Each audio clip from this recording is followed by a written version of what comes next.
Shalom, salam sejahtera bagi kita semua. Bersama dengan Blessed to be a Blessing channel, di mana kita bersama-sama sharing firman Tuhan, diberkati dan menjadi berkat. Bapak Ibu Saudara yang dikasihi oleh Tuhan Yesus Kristus, saat ini kita akan bersama-sama merenungkan kebenaran firman Tuhan yang berhubungan juga dengan pencurahan kuasa Roh Kudus dalam kehidupan kita sebagai orang yang percaya kepada Tuhan. Ada satu teks firman Tuhan dari Kisah Rasul pasal yang pertama ayat yang ke-8, berkata demikian, "Tetapi kamu akan menerima kuasa kalau Roh Kudus turun ke atas kamu, dan kamu akan menjadi saksiku di Yerusalem dan di seluruh Yudea dan Samaria dan sampai ke ujung bumi." Bapak Ibu Saudara, berbicara tentang Roh Kudus adalah pribadi dari Allah Tritunggal yang ketiga, di mana ketika Yesus masih berada di dalam dunia ini dan dalam masa-masa setelah dia bangkit dan ketika dia akan naik ke sorga, dikatakan bahwa para murid orang percaya tidak akan dibiarkan sebagai yatim piatu, tetapi mereka akan dijanjikan disertai oleh kuasa Allah, yaitu kuasa Roh Kudus. Karena itu Bapak Saudara dikasih oleh Tuhan, ketika para murid mereka belum mengalami kuasa Roh Kudus atau sebelum Roh Kudus dicurahkan, ketika Yesus ditangkap, mereka mengalami ketakutan, bahkan mereka bersembunyi. Tetapi setelah kuasa Allah dicurahkan, dikatakan bahwa engkau akan menerima kuasa. Ketika apa? Ketika Roh Kudus turun ke atas kamu. Orang percaya diberikan kuasa. Kuasa untuk apa? Kuasa untuk menjadi saksi. Dikatakan engkau akan menjadi saksiku. Ku siapa di sini? Tuhan.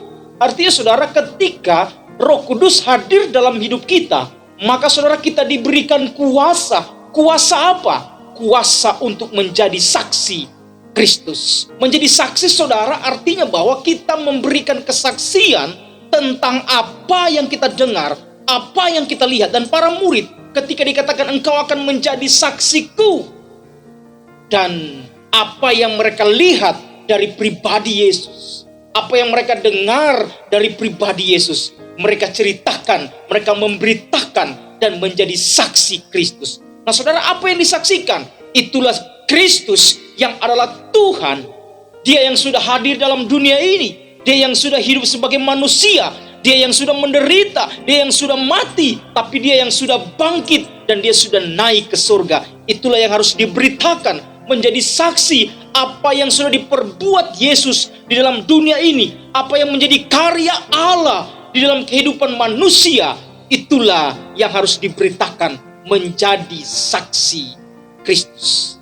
Nah saudara yang dikasihi oleh Tuhan Yesus Kristus, menjadi saksi artinya para murid mereka melihat apa yang menjadi perbuatan Tuhan dalam hidup mereka di dalam Kristus Yesus yang sudah bersama-sama hidup dengan mereka selama kurang lebih 3,5 tahun saudara. Ketika mereka bersama-sama mengikuti pelayanan bersama dengan Tuhan. Nah saudara yang dikasihi, ketika Roh Kudus hadir dalam hidup kita, kita diberikan kuasa. Kita diberikan kuasa untuk apa? Untuk kita berani memberitakan atau menyaksikan kasih dari Tuhan. Saudara dikasih oleh Tuhan, ketika kita diberikan Roh Kudus itu dalam hidup kita, maka sebagai orang yang percaya tidak perlu lagi takut, tidak perlu lagi khawatir. Karena apa? Karena ada kuasa di dalam diri kita. Itulah kuasa Roh Kudus. Untuk apa? Untuk menjadi saksi Tuhan. Nah, saudara dikasih oleh Tuhan, hari pencurahan Roh Kudus sudah ada dalam kehidupan kita masing-masing. Maka marilah kita bukan hanya berdiam diri saja, tapi kita mau menjadi saksi Kristus dalam hidup kita.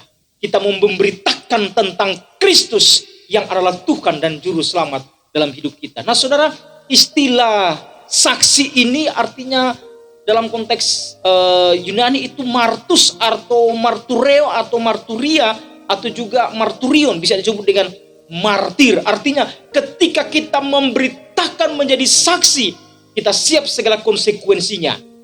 Karena apa? Karena kita memberitakan tentang iman kita yang sudah kita bersama-sama percayai dalam Kristus Yesus. Biarlah kuasa Roh Kudus terus memimpin hidup kita, membimbing hidup kita, mengarahkan, menyertai kita. Untuk apa? Untuk kita menjadi saksi-saksi Kristus. Jangan takut untuk memberitakan tentang Kristus. Jangan malu, jangan khawatir, jangan bimbang. Karena Roh Kuduslah yang bekerja dalam hidup kita. Untuk apa? Untuk memberitakan tentang Kristus yang adalah Tuhan, yang sudah datang ke dalam dunia, yang sudah menderita, yang sudah mati, tapi dia sudah bangkit dan dia naik ke sorga untuk kita manusia. Tuhan Yesus memberkati kita semua. Haleluya.